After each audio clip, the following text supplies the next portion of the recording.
Fala nação. A coisa está complicada para o Bolsonaro, pois o ministro do STF está dificultando sua ida para a posse de Donald Trump. Fica comigo que vou revelar todos os desdobramentos. Será que o ministro do STF Alexandre Moraes vai barrar Bolsonaro? Alexandre de Moraes do STF está dificultando a ida de Bolsonaro aos Estados Unidos para a posse de Donald Trump. É provável que Bolsonaro não consiga viajar e mande seus representantes. A presença de Bolsonaro, amplamente divulgada por seus aliados e pela mídia, reforça a proximidade entre os dois líderes, que analisa agendas conservadoras e estratégias semelhantes. A relação entre Bolsonaro e Trump tem sido marcada por apoio mútuo entre os respectivos mandatos e continua a atrair atenção, especialmente por suas implicações no contexto geopolítico. Muitos assuntos importantes, mas para começar, a defesa de Jair Bolsonaro afirmou que vai apresentar o convite oficial de posse de Donald Trump nos Estados Unidos após uma exigência do judiciário. O ex-presidente solicitou a liberação de seu passaporte para acompanhar a solenidade, mas os magistrados levantaram dúvidas sobre o convite, afirmando que o mesmo teria partido de um endereço de e-mail não identificado. O deputado Eduardo Bolsonaro rebateu esse posicionamento do judiciário e provou-se tratar de um domínio oficial do governo norte-americano que prepara a cerimônia de posse do presidente eleito, mas afirmou também que apresentará o documento oficial. Caso Bolsonaro não consiga reaver o seu passaporte, seus aliados dizem que ele deve enviar Michele Bolsonaro acompanhado de seus filhos, Eduardo e Flávio, para representá-los nesta cerimônia. Chamar os nossos comentaristas, Roberto Mota, ao vivo no Rio de Janeiro, vai trazer suas análises e reflexões. Mota, seja bem-vindo, ótima noite, excelente semana a você. Judiciário travando ida de Jair Bolsonaro na posse de Donald Trump, mas fez uma solicitação adicional, a comprovação de que o convite teria sido feito pelo governo dos Estados Unidos. Esse pedido adicional seria um indício de que talvez a justiça autorize Bolsonaro a viajar, Mota? Bem-vindo mais uma vez. Eu não tenho a mínima ideia, Caniato. Boa noite para você, boa noite aos meus colegas de bancada, boa noite nossa audiência. E se o convite tivesse sido feito numa ligação?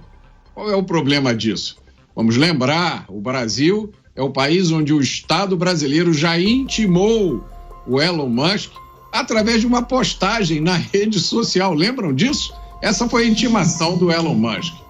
Olha, eu nunca vi muito sentido na retenção do passaporte de Jair Bolsonaro. E vejo menos sentido ainda em impedi-lo de ir à posse de Donald Trump. A partir do dia 20 de janeiro, o mundo vai mudar.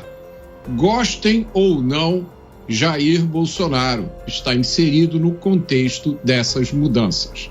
Aliás, é muito pouco provável, na minha opinião, que ele aproveite essa oportunidade para fugir. A liberação do passaporte seria um passo importante que o Estado brasileiro daria na direção da normalidade. E há também outro fator importante. A ausência do presidente Bolsonaro em Washington falará muito mais alto do que a sua eventual presença. Mota, se o histórico pode nos ajudar a entender um pouco dessa dinâmica, essas solicitações que são feitas pela defesa de Jair Bolsonaro para conseguir reaver o passaporte para alguns eventos pontuais, isso já aconteceu. Certa vez, Bolsonaro foi convidado por Benjamin Netanyahu para participar de alguma cerimônia em Israel, foi feita essa solicitação e a deliberação foi no sentido de não atender ao pedido. Mas a gente precisa lembrar que o STF já negou 3 pedidos da defesa de Jair Bolsonaro para conseguir reaver o passaporte. Agora, Mota, você particularmente vê algum risco ou parece existir algum risco de Jair Bolsonaro usar uma viagem como essa para não voltar ao país? E parece pouco provável, Caniato, porque trata-se da posse do presidente dos Estados Unidos. Os Estados Unidos são o país mais poderoso do mundo. E esse é um presidente que está no seu 2º mandato, que promete ser bastante diferente do primeiro e promete apontar uma nova direção para a política internacional. Eu acho que essa seria uma péssima ocasião para alguém escolher fugir do Brasil.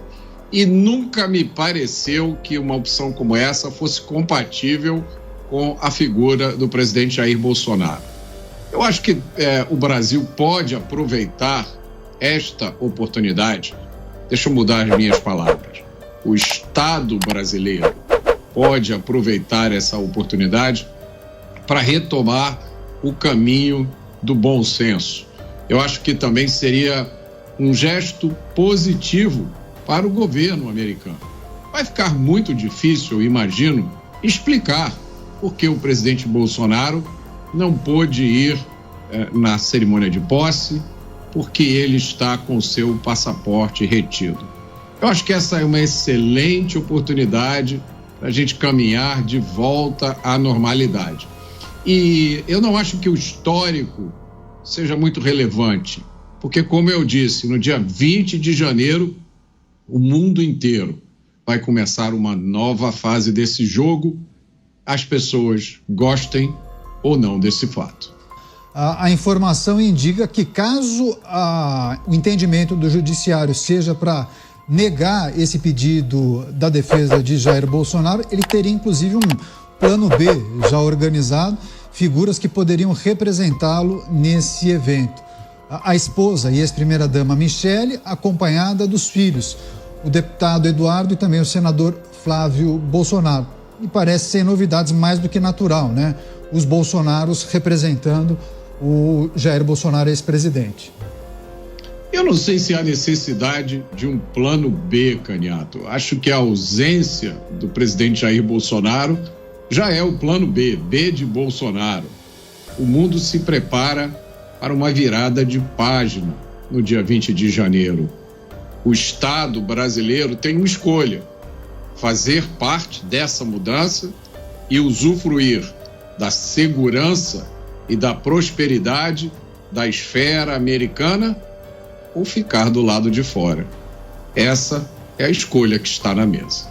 Como eu destaquei aqui, é uma tradição chamar sempre o embaixador do país. Mas no caso de Bolsonaro, é uma relação que ultrapassou, né, a questão que envolve a diplomacia entre os países. Eles tinham um alinhamento que era muito diferente do que a gente acompanha no dia a dia, na relação entre presidentes de países. Há um alinhamento ideológico, a gente pode considerar talvez até uma amizade, por que não?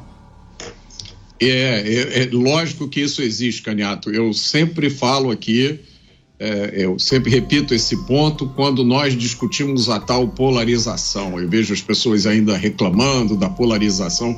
Não existe polarização. O que existe hoje no mundo são essencialmente duas formas de você olhar a relação entre o Estado e o indivíduo.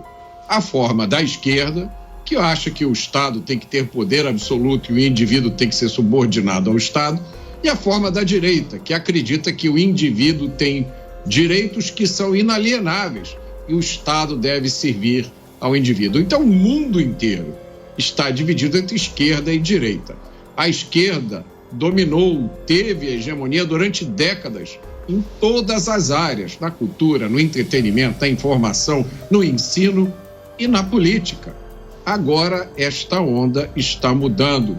Javier Milei foi eleito na Argentina, Donald Trump foi reeleito com votação maciça nos Estados Unidos, tomando o lugar de um governo de esquerda radical, identitário. É uma nova época que começa. É natural que cada político no mundo agora colha o que plantou. Brasil acima de tudo, Deus acima de todos.